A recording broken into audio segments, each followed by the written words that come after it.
Bom dia.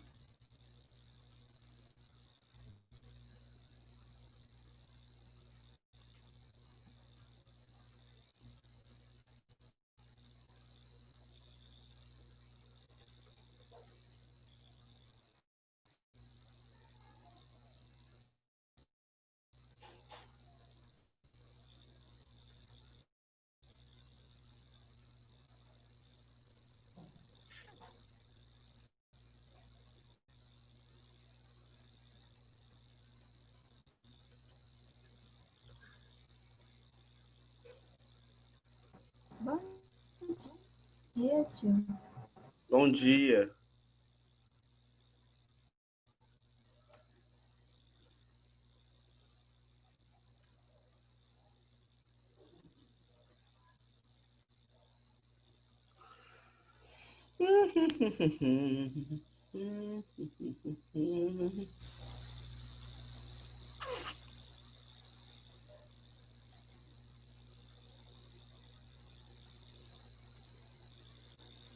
Bom dia, Bia.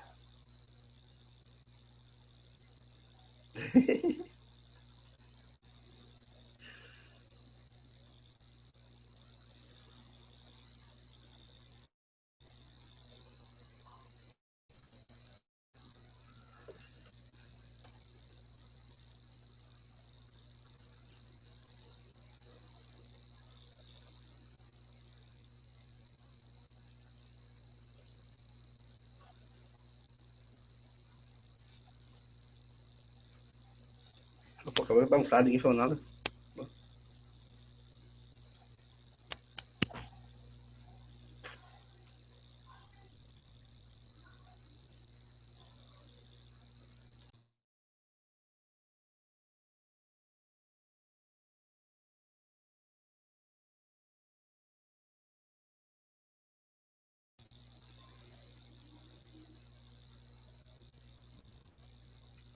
Luísa!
Bom dia! É, Rafinha, bom dia.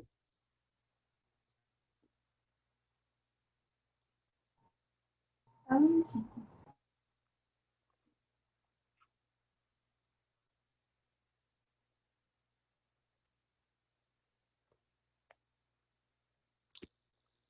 Tão bonitinho, todo mundo espontaneamente aqui aparecendo na tela. Tão lindo.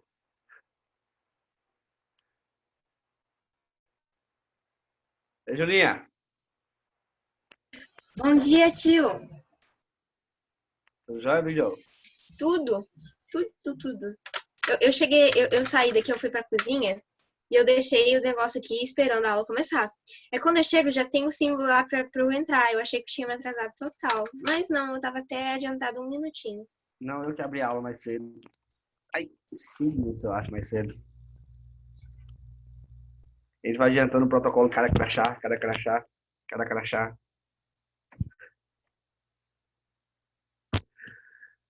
Ai, ai, ai, ai, deixa eu abrir. Não para abrir o livro, não. Abrir o livro fica ruim, pesado. Vocês abrem aí.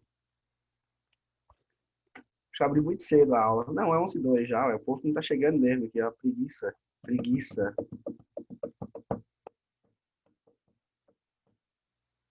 Acho tão chique esses fones de ouvido aqui, ó, de Rafaela, velho.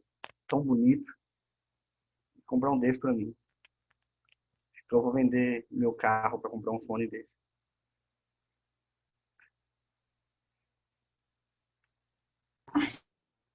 A Rafaela, a Rafaela travou. Oi. É.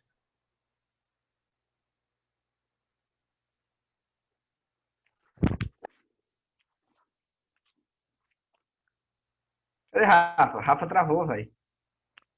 Caiu.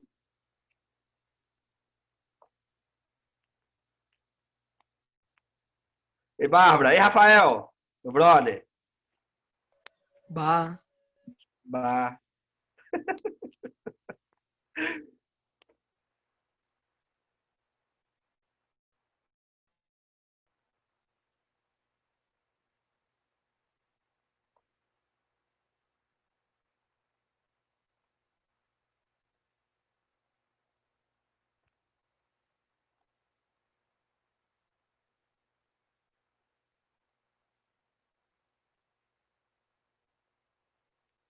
E aí, professor, como é que tá aí as pesquisas do censo que você tá fazendo? Não, estamos aqui. Estamos analisando aqui o comportamento dos seres humanos, fazendo uns trabalhos sociais aqui, umas análises sociais. O cara crachá vem funcionando, até que o João Chile resolveu desistir da parada. Daniel, Pedro e Vitor também desistiram. Nós estamos na luta aí, estamos aí num trabalho pesado, Pedro, postando. ô professor, minha câmera não tá querendo conectar. Ó, Daniel, rapidão, eu vou provar. Ó, só não tá querendo conectar com o meu celular. aham. Você prova ou não? Oi, não, tá tranquilo. Por enquanto, tá tranquilo. Agora, Pedro, É, tranquilo então. o João estava ligado à câmera até pouca hora, desligou. Rafael tá com uma cara de animação total. Minha animação é inspirado em Rafael, assim. Contagia. Toda a minha alegria de viver desse momento está refletida em Rafael. Ai, ai. Rafael tá com a blusa aí da NBA, Rafael, é isso? Nunca que tô. Ué, achei que era uma camiseta regata, que era da NBA. Ah, não. O que é? Não, nunca. Eu tenho uma ali, mas, né? Hoje vai começar a NFL, hein? A NFL é massa.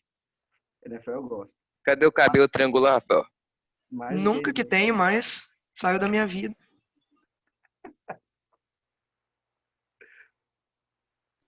Meu triângulo isósceles que ficava no meu cabelo.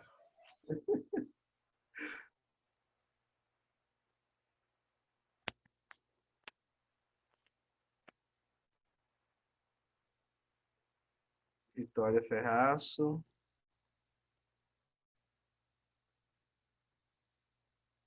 Professor, aquele trabalho seu, eu não entendi direito, não. Tipo, Vamos deixar para depois da prova? perfeito. Obrigada. Depois da prova a gente resolve ele. Enviou no grupo o negócio lá? Enviei, não? Ah, tá.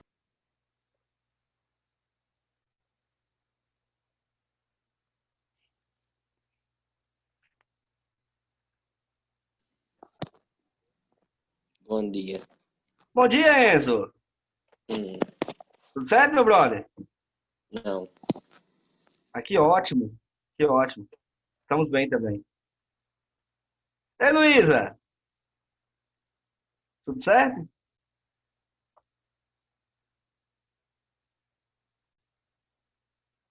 Rapaz,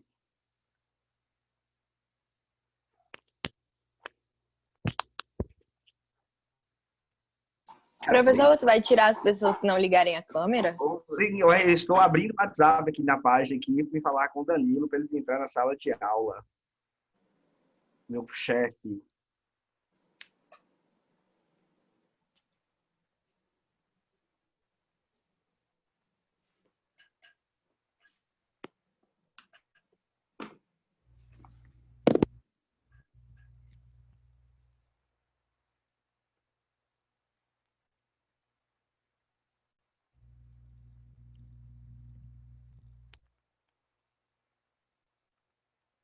Professor, por que que as pesquisas não têm dados da Groenlândia?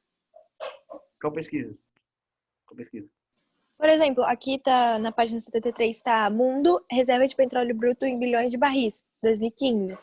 Aí não tem dados na Antártica e na Groenlândia. Mas, tipo, a Groenlândia é habitada, não é? Tipo, de boa. Você tá falando do petróleo? Uhum. Eu acho Mas que tem petróleo na Groenlândia? Pois é, por isso que, tipo, mas tá falando sem dados. Se não tivesse muito petróleo. Tá. É porque não tem informações reveladas, precisas, corretas. A Groenlândia, ela pertence a um território da Dinamarca. é. Ou é Noruega? Tem Caramba, até a da Coreia do Dinamarca. Norte aqui. Sempre a Coreia do Norte aparece sem dados. Tem da Coreia do Norte aqui. E qual é aquele ali em cima na África que não tem dados também? É só olhando no mapa do Bárbara. Eu não consigo decorar um mapa assim de cabeça, não. Posso olhar pra você. Peraí, tem uma pinga aí, aqui. Olha aqui. Ainda mais na África. Na África subsaariana. Senegal. Embaixo da Mauritânia. É. Não é Senegal, não. É Saara Ocidental. Ô, Saara... professor, tipo, eu pensei que o Brasil tivesse mais reserva de petróleo.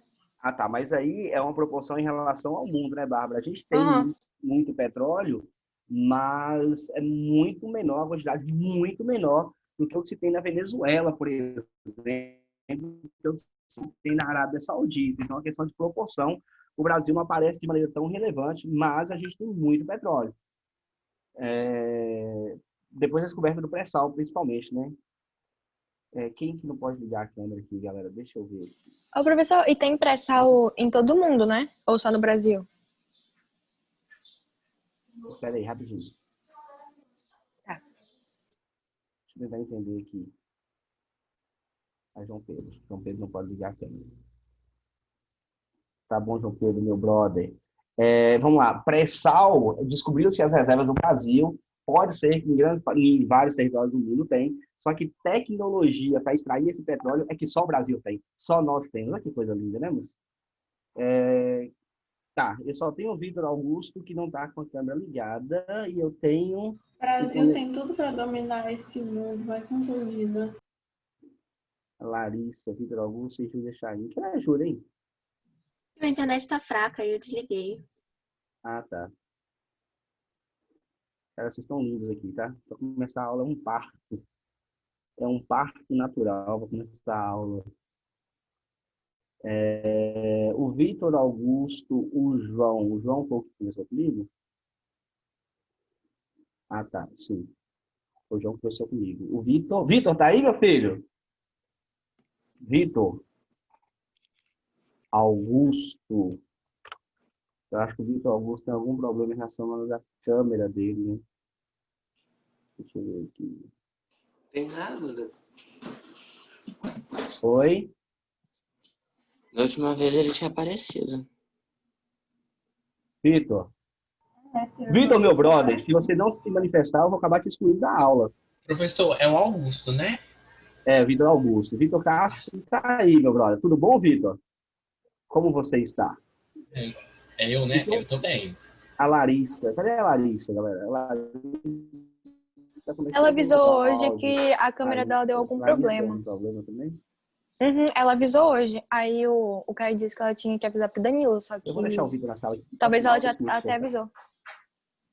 Eu vou falar com o Danilo na próxima aula. Se for o caso, bom dia para todo mundo. Vocês são lindos. Fiquem aí, galera. Não desliga a câmera, não. Vocês são lindos demais. Vamos continuar a nossa aula. Nossa aula vai partir... Então quer dizer que já pode desligar? Não, não deve. Poder pode, mas não deve. Então a gente desliga. Putz, velho. Você cobra quanto pra ficar com a câmera ligada? Mentira, não vou pagar não. Quanto eu cobro, se você for me desligar. dar dinheiro, eu aceito. Pode desligar, quero saber disso não. Pode desligar esse trem aí. Tô brincando. Galera, vamos lá. Nós paramos na aula passada justamente no que a Bárbara estava falando sobre a relação de petróleo. Aí tem uma coisa bem interessante, galera. Luísa, pessoa que não liga a câmera. Luísa, eu tive duas pessoas que não ligaram a câmera. Eu tive o João, que me explicou que estava com problemas de bateria no celular, e eu tive o Vitor, né? Eu não lembro se o Vitor falou alguma coisa sobre problemas técnicos.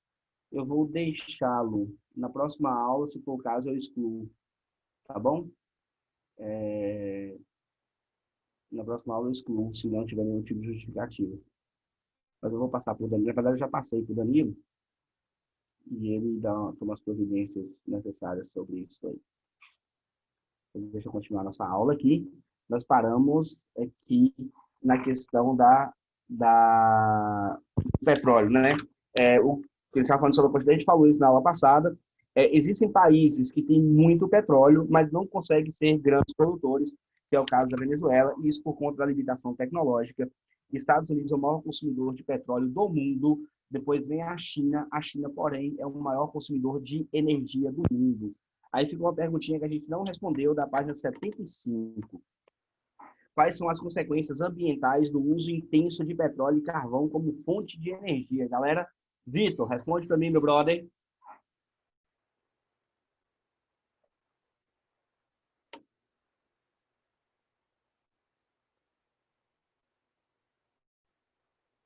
Liga o áudio. Liga o áudio. Você tá com o áudio desligado. Vitor, liga o áudio. Liga o áudio.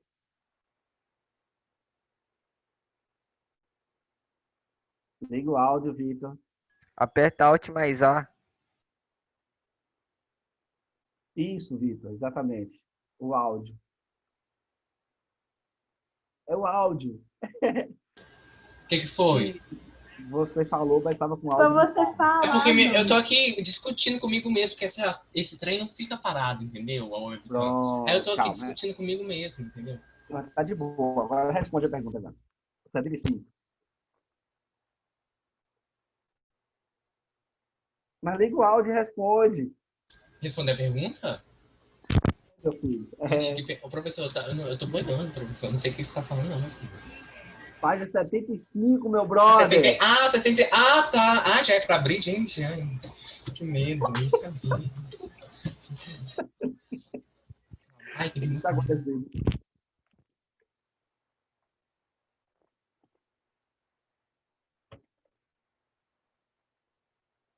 Entendi. Já estava aberto, já. Eu estava olhando em outro lugar. Aham. Ai, professor. Eu não sei, não. É estudo para não saber. A Bárbara, ela tô vendo os olhos dela ali. Ela quer responder, Fala, professor. Bárbara. Pergunta Ela pra quer ela. responder. Fala, Bárbara. Fala. Eu acho que o Vitor ele vai saber explicar bem melhor do que eu. Gente, bora lá. Quais são as consequências ambientais do uso de petróleo? Rafaela. Emissão de CO2 na atmosfera? Emissão de CO2. Beleza. O que mais? Gente, mas o Vitor tá triste agora porque ele não respondeu. Vamos lá. Poluição. Espera aí que a Bárbara vai responder o outro. A continuação. Do ar, né? Queima de CO2. É porque, tipo, o petróleo, ele é um bem... Ele não é, tipo, limitado, sabe? Não tem pra sempre. E isso causa meio que dano? Sim. Ah, entendi. Peraí, Bárbara, responde de novo. Eu tava respondendo, eu tava lendo. Fala de novo, por favor. Tipo, o petróleo, ele é limitado. Então, tipo, a exploração dele faz mal pra natureza porque tá acabando com uma matéria-prima? Bom, você vai esgotar um produto que ele não é renovável, né? Então ele vai deixar de existir. Mas o dano que ele provoca maior é justamente na queima, porque você libera muito CO2 para a atmosfera e vai trazer problemas ambientais que a gente vai estudar no futuro, né? Então a poluição do ar e das águas com a queima do combustível. Beleza, então a sequência da pergunta aí. Isso, quais são as consequências sociais? A tela tá parada. Não sei se tá escrevendo alguma coisa. Tá no Word? Não tá. Tá no Word pra vocês? Botar no Word. Descompartilhei. Pera aí, vou compartilhar de novo. Compartilhei. Obrigado, Ana. Eu acho que é porque eu tirei daqui e fui lá pro... Aí. Tá aí? Apareceu?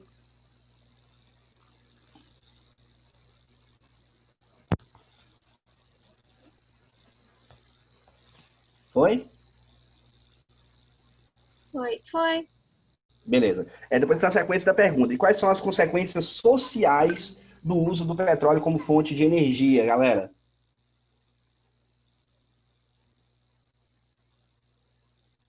Bora? Qual foi a pergunta? Peraí. Para a primeira pergunta, as questões ambientais, do uso intenso do petróleo como energia. E depois as consequências sociais. Tem a ver com as pessoas, problemas de saúde relacionado A respiração. decorrentes, né? Colocar assim, decorrentes da poluição. Decorrentes da poluição. E problema... Ô, professor, também teve, Oi. tipo, igual a Venezuela, ela tá enfrentando um problema meio que político, né? Por causa do petróleo dele. E econômico. Ah, tá. Devido. Isso, perfeito, Bárbara. O petróleo, uma coisa interessante, eu não sei se vocês sabem, mas existiu uma crise na década de 70, que é chamada de crise do petróleo, que é quando descobriu-se que o petróleo era infinito. Até então não sabia que o petróleo era infinito. Achava-se que era um recurso que você tirava dali e ele era reposto. Quando descobriu-se que ele era finito... água. Se bem que a água ela também é finita, né? A água existe um ciclo. A água, teoricamente, ela pode ser considerada um recurso infinito se você analisar o ciclo da água. O problema da água é que a gente polui o ciclo dela, né? Polui ela no intermédio desse ciclo, né? Então, a gente acaba tornando ela um recurso finito, poluindo os mananciais. Professor, mas se for assim, então o petróleo também é infinito, porque a gente vai se decompor e vai virar petróleo. Mas daqui 400 milhões de anos, né? Sim. A gente não tem tempo hábil para repor esse petróleo. Então, o que acontece? Na década de 70, a galera lá da Arábia Saudita, do Oriente Médio, descobriu que o petróleo era um recurso finito, eles criaram a OPEP nesse período e elevou assim, de maneira substancial o valor do petróleo. Então, o mundo inteiro entrou em crise e criou-se uma dependência muito grande do petróleo do Oriente Médio a partir da década de 70, por eles descobrirem que é um recurso finito. Então, como problema social você tem, como problema ambiental, você tem muito diretamente a questão do ar atmosférico, que por consequência pode poluir as águas também, principalmente com a incidência de chuvas ácidas, a água e o solo. E problemas sociais, você tem diretamente a questão da saúde humana, em países com industrialização intensa, como a China, que depende muito da queima de combustível fóssil, entre eles o carvão mineral, que é muito poluidor, ele gera muitos resíduos. Você vai ter problemas de saúde para as pessoas e a questão econômica, né, que a Bárbara citou, a Venezuela, por exemplo. O problema da Venezuela é que a economia já é muito dependente do petróleo e o preço do petróleo no mercado mundial, ele caiu quase que pela metade nos últimos anos. Então fez com que a economia da Venezuela, o PIB da Venezuela se despencasse em um período de tempo muito curto. Agora vamos para a geopolítica do petróleo. Então, geopolítica, galera, vai mais ou menos por essa relação de poder de um país para o outro. Quando a gente fala de petróleo, a gente tem essa relação de poder mediada pelo petróleo. No livro de vocês, cita-se basicamente 3 conflitos relacionados à questão do petróleo. O primeiro conflito é a Síria e o Estado Islâmico. Galera, a guerra da Síria é uma das guerras mais complexas que existe talvez no último século, fora as grandes guerras mundiais, né, obviamente. Por quê? Porque a guerra da Síria, você tem vários atores diferentes, né? Por mais que está bem simplificado no livro de vocês, entender a guerra da Síria exige uma busca por informações um pouco mais ampla. Vocês sabem que está acontecendo a guerra na Síria, né? Imagino que todo mundo saiba disso. Alguém não sabe disso. Professor, essa guerra tá rolando desde que eu nasci, eu acho, né? Porque eu ouço isso desde sempre. Você nasceu quando, Bárbara? Desculpa. 2005. Desde quando você nasceu, Bárbara? Desde quando você nasceu. Na verdade, sim. Na verdade, o que acontece na Síria? Em 2009, 2010, aqui está falando que Primavera Árabe e eclodiu em 2011, mas desde 2010 existia um movimento no norte da África que levou o nome de Primavera Árabe, né, que é quando a população começou a se reunir. Vocês lembram do impeachment de 2014? 2015, né? 2016 o impeachment. 2014 foi a eleição da Dilma, 2016 foi o impeachment. Vocês lembram do impeachment? Lembra que teve aquela série de manifestações no Brasil? Aquele monte de manifestação e tal? Então, começou a acontecer isso no norte da África, nos países árabes do norte da África, e isso se estendeu para a região do Oriente Médio, que era basicamente o povo se reunindo, e aí tem uma movimentação popular parecida com o que houve no Brasil, muito intensa, uma participação ativa do povo muito intensa, contra os regimes ditatoriais instalados nesses países. Isso começou da Tunísia, foi para a Líbia, foi para o Egito, que eram regimes ditatoriais que estavam ali no poder há 30, 40 anos. O pai do cara era presidente do país e passou para ele sem nenhum ato democrático, ou seja, eram regimes impostos, né? Regimes totalitários impostos. Então, esses movimentos levou o nome de Primavera Árabe. E esses movimentos teve o apoio de muitos países no Ocidente, inclusive dos Estados Unidos. No caso da Síria, tem um ditador lá chamado Bashar al-Assad, que ele é filho de um ex-ditador da Síria. Oi? Estados Unidos sempre se mete. É a águia levando a paz e a liberdade e a democracia para o mundo. Não esqueça disso. Na teoria. Eles foram enviados paz, por liberdade Deus. E democracia. Deixando manifesto na veia. Então, galera, na Síria, você tinha o ditador, a família do Bashar al-Assad, e começou o movimento de Primavera Árabe. Esse movimento de Primavera Árabe, que era um movimento popular, teve o apoio de nações ocidentais, como os Estados Unidos. E alguns grupos foram financiados para derrubar esse ditador, né? Curiosamente, uma coisa muito legal é que o Estado Islâmico era um desses grupos que recebeu dinheiro e arma dos Estados Unidos. Só que o Estado Islâmico ele surgiu na região de fronteira da Síria com o Iraque. Tanto que no início eles chamavam de ISIS, né? Era o Estado Islâmico da Síria e do Iraque. Então, o objetivo dos países ocidentais era derrubar esse ditador. Só que o Estado Islâmico, quando o Saddam Hussein foi deposto do Iraque, eles ganharam força. E começou a criar uma área de ocupação muito grande para estabelecer um califado. Então, quando o Estado Islâmico torna-se uma potência muito grande, e aí começa a amedrontar os Estados Unidos, aí os Estados Unidos fazem uma força de coalizão, olha que confusão, faz uma força de coalizão contra o Estado Islâmico, mas também contra o Bashar al-Assad. Então a Síria tem uma guerra do governo sírio contra o Estado Islâmico e o governo sírio contra as forças da OTAN, apoiado pelas forças da Rússia e do Irã, que é contra o Estado Islâmico. Deu para entender?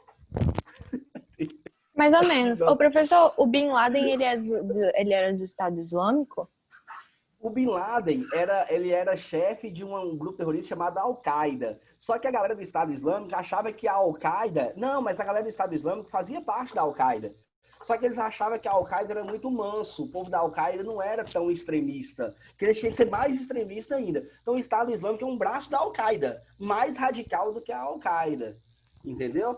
Aí você tem aí o Estado Islâmico de um lado, o Bashar al-Assad do outro lado, a Rússia e o Irã contra o Estado Islâmico, mas a favor do Bashar al-Assad, e a OTAN, que é Estados Unidos e Europa Ocidental, contra o Bashar al-Assad, contra o Estado Islâmico e não muito a favor da Rússia. Isso tudo na Síria.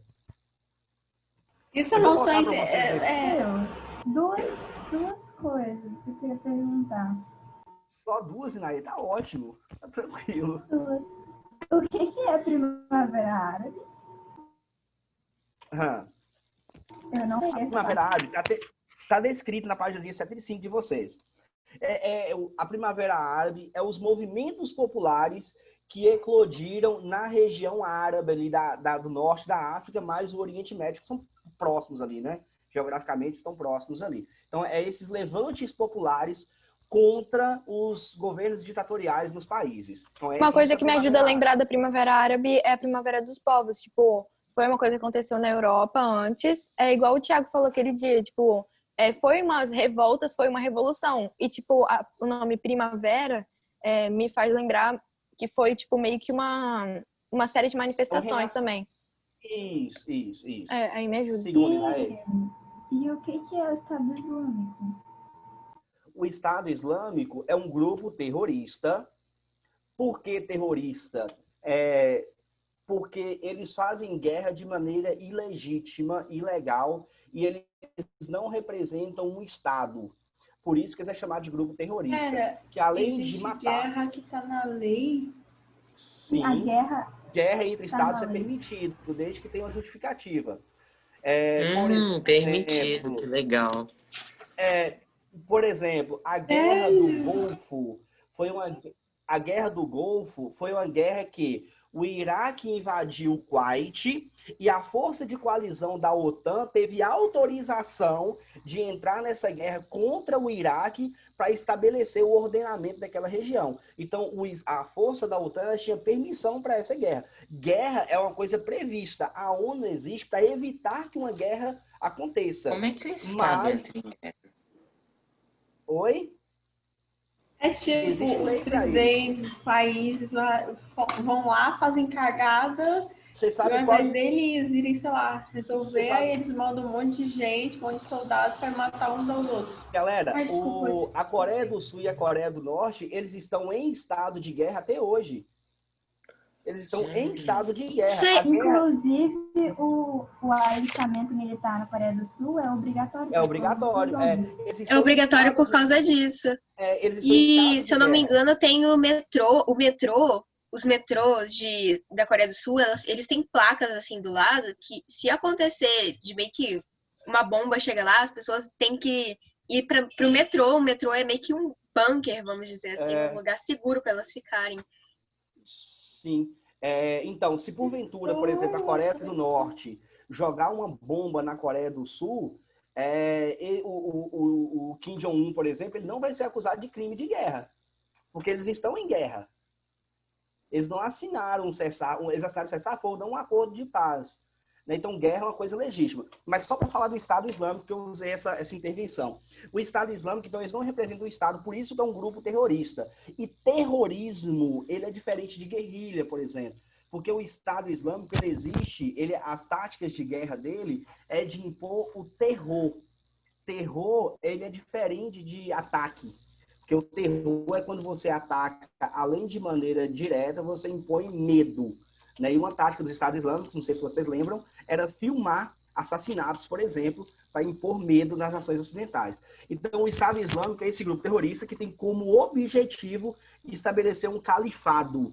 O que é um califado? Um califado é um lugar onde a ordem ali é regida pela lei islâmica.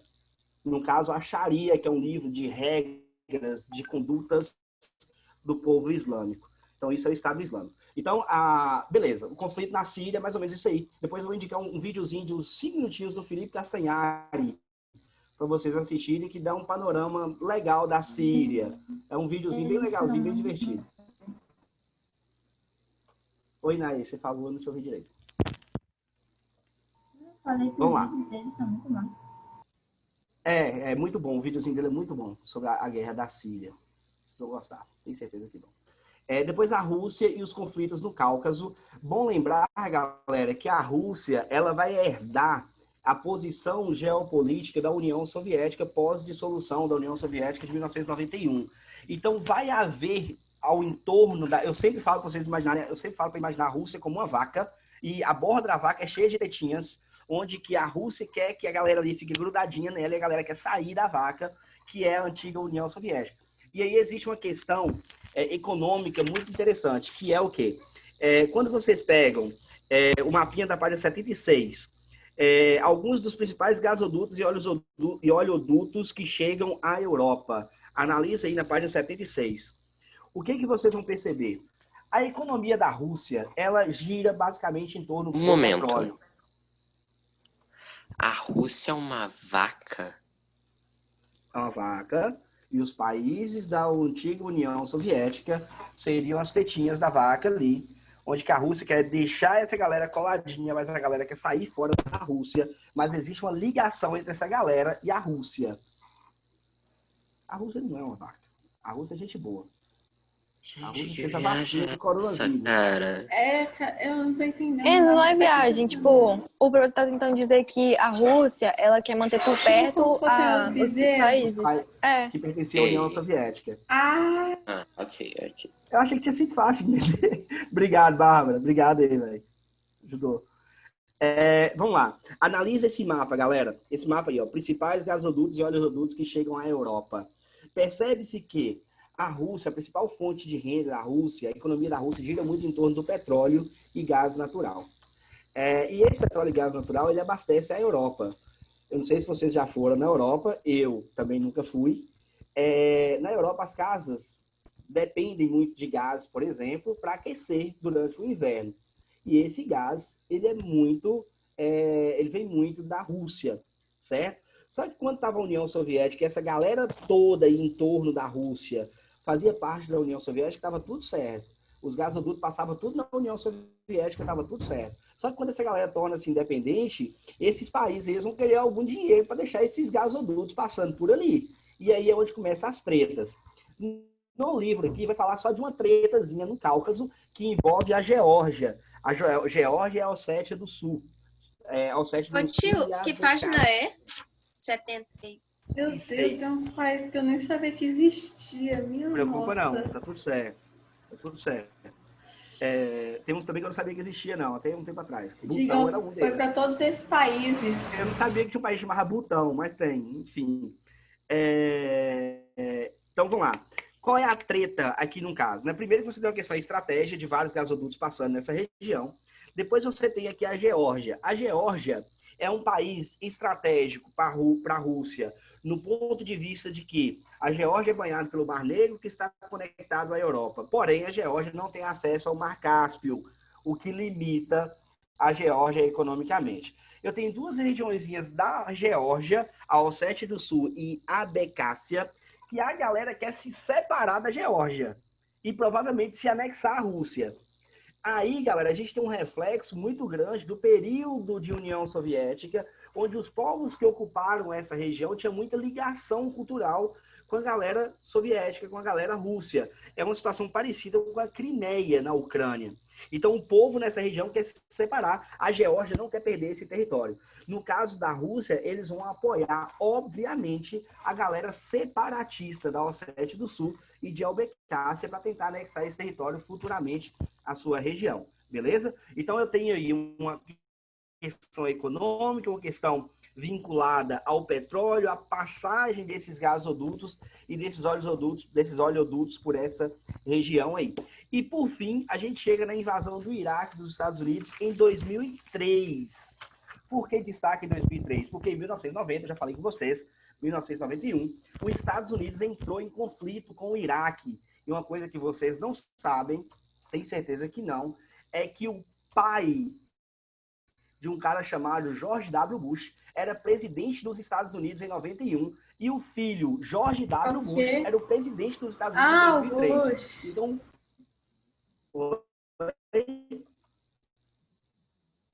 e o filho atacou o Iraque em 2003. Todo mundo contra o Saddam Hussein, que curiosamente, 9 anos antes, na guerra do Irã contra o Iraque, Saddam Hussein era apoiado pelos Estados Unidos.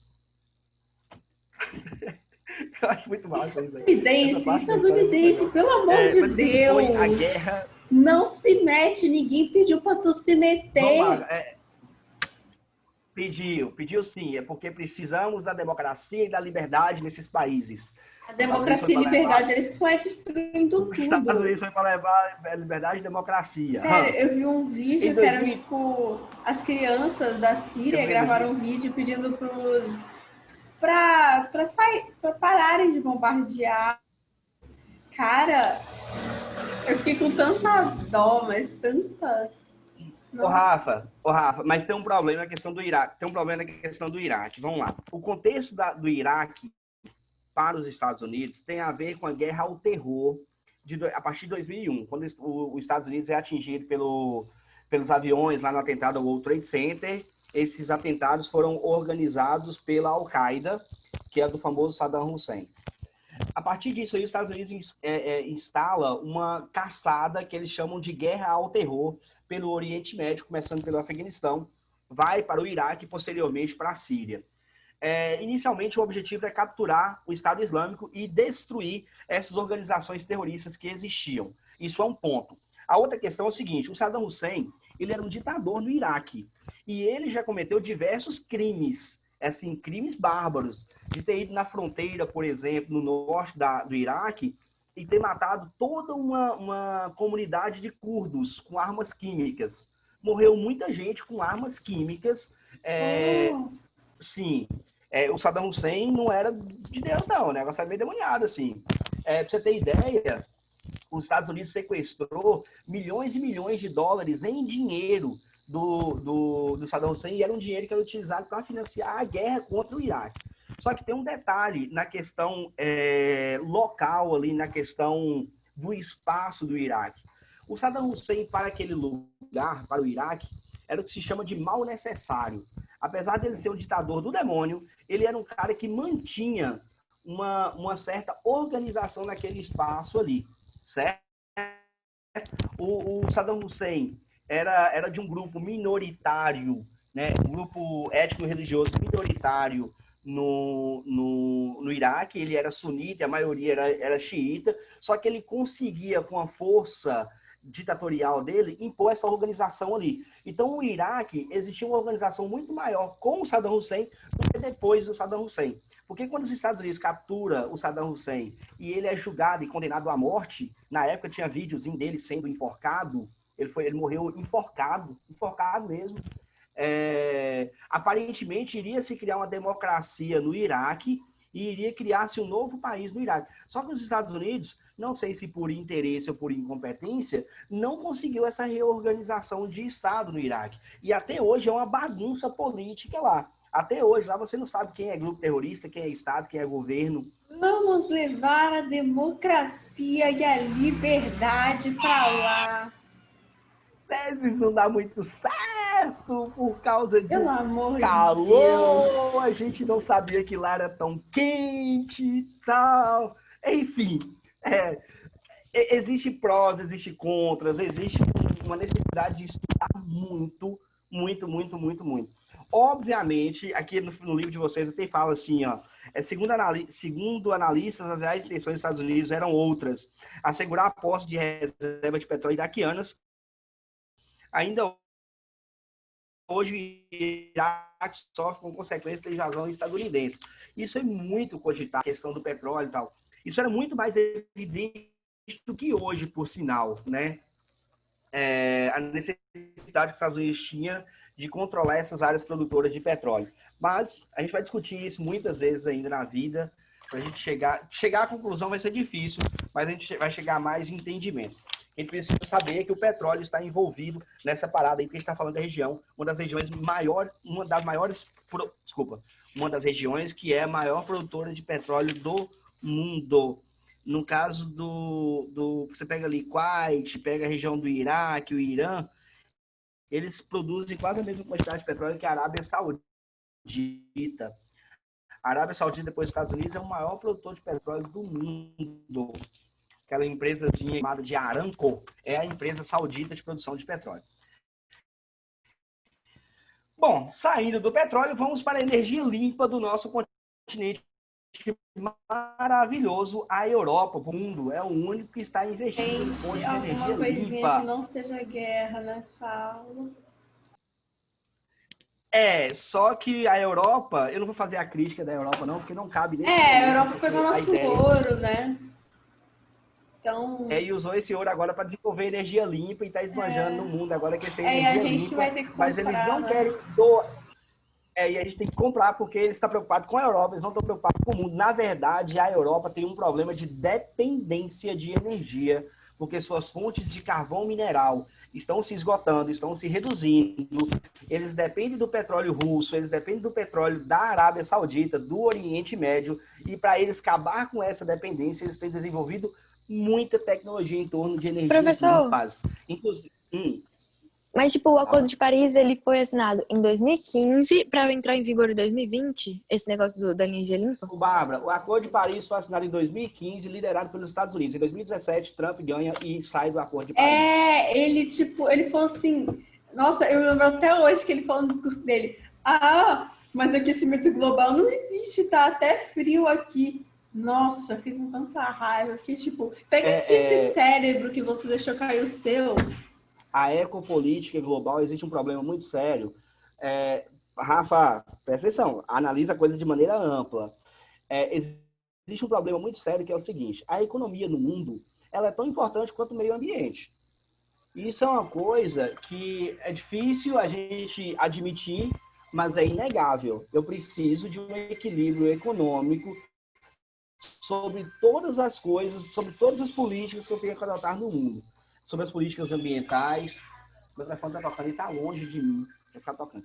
Sobre as questões ambientais, sobre as questões sociais. Tudo existe tem que ter um equilíbrio por as questões econômicas.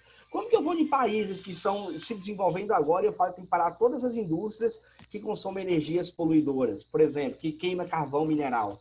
Como que eu vou parar todas as indústrias do mundo porque polui o meio ambiente? Então, é um discurso muito complexo. O problema do Trump é que ele representa a maior potência econômica do mundo, um dos países que mais poluem no mundo, e ele não está nem aí para o problema. É pior do que a China. Porque a China é um dos maiores poluidores do mundo, mas a China... Sem contar que ele é laranja. Tem que fazer alguma coisa para ver... Oi? Sem contar que ele é laranja, ele é da cor desse marca-texto. Ele faz bronzeamento artificial, velho. A China, por exemplo, é um país que emite... Eles emitem muita poluição, mas eles têm uma preocupação de, pelo menos, falar assim, a gente tem que ver alguma coisa sobre isso aí. No caso da Europa, tem uma relação de desenvolvimento já que acontece há anos na Europa, mas, enfim, a Europa é o continente do mundo que mais busca diversificar suas fontes de energia. Então, no livro de vocês tem aí a energia eólica, que vocês já conhecem, já ouviram falar, a energia solar, a maremotriz, eu não sei se vocês já ouviram falar da energia maremotriz, que você aproveita as enchentes das águas de marés cheias, quando elas retornam, elas fazem movimentar turbinas que vai produzir energia. Enfim, você tem vários tipos de energia consideradas limpas na Europa. E o desenvolvimento dessas energias na Europa, eles vão numa escala muito maior do que em outras regiões do mundo. No caso da China, ela tem tentado diversificar a sua fonte de energia, só que como a necessidade é muito grande, eles estão usando a questão das usinas hidrelétricas. Até falamos na aula passada sobre a usina de Três Gargantas, né? Que é a maior do mundo. Depois eu falei que a de Belo Monte é a segunda maior, mas não, Rafael, é de Itaipu mesmo. A de Belo Monte é a maior, que é no Rio Xingu, no Pará. Ela é a maior brasileira, né? Oi? Travou, eu acho. Tá. A Belo Monte, ela está no Rio Xingu, no Pará. Ela é a maior usina hidrelétrica brasileira, 100% brasileira, porque Itaipu é binacional. A gente vai ter um textozinho aí sobre a questão da Alemanha. A Alemanha é um dos países mais desenvolvidos do mundo, em quase todos os aspectos, principalmente metalurgia, e agora sobre fonte de energia. Por fim, galera, a gente tem uma aspazinha aqui sobre a energia nuclear do Japão, depois vocês veem autoexplicativo. Por fim, a gente tem a questão do etanol brasileiro. O etanol brasileiro é uma fonte de energia limpa, ela é uma fonte de energia renovável e que a queima do etanol, ele emite em torno de 10 a 15% do que o petróleo à base de combustível fóssil emite para a atmosfera. Então, seria uma alternativa de uso imediato muito viável, porém, a questão das monoculturas, a questão das grandes extensões de lavouras necessárias também pode causar impactos. Então, a gente está diante de problemas que necessitamos de muito pensamento e muito desenvolvimento em torno do assunto para a gente chegar em uma conclusão de o que fazer, como fazer e onde fazer, porque isso também é importante. Porque, por exemplo, uma usina hidrelétrica nos rios da região que fica no meio da Amazônia. Eu acho que vocês vão concordar com isso aí. Tranquilo? Fazer só essa atividade Professor, você bíblica vai bem fazer pequena, chamada? e a gente vai passar... Não, coloca a chamada aí, presença aí. Vocês vão fazer as atividades para terminar o livro 2, e eu vou passar as 2 aulas corrigindo essa atividade e revisando o conteúdo da prova. Só na outra semana que a gente começa o livro 3. Para não encher a cabecinha de vocês de mais coisas. Tá tranquilo, pessoal? Então pode ir embora? Colocou chamada lá, pode ir embora. Nós tínhamos 50 pessoas, agora tem 24 pessoas, 24 seres humanos. Todo mundo me abandonaram. Isso é muito feio. Isso é muito feio. Eu tô aqui, professor. Não te abandonei. Beijos. Tchau. Bom final de Tchau, semana. gente. Tchau, tchau. Coloca pra gente lá. Tchau, galera.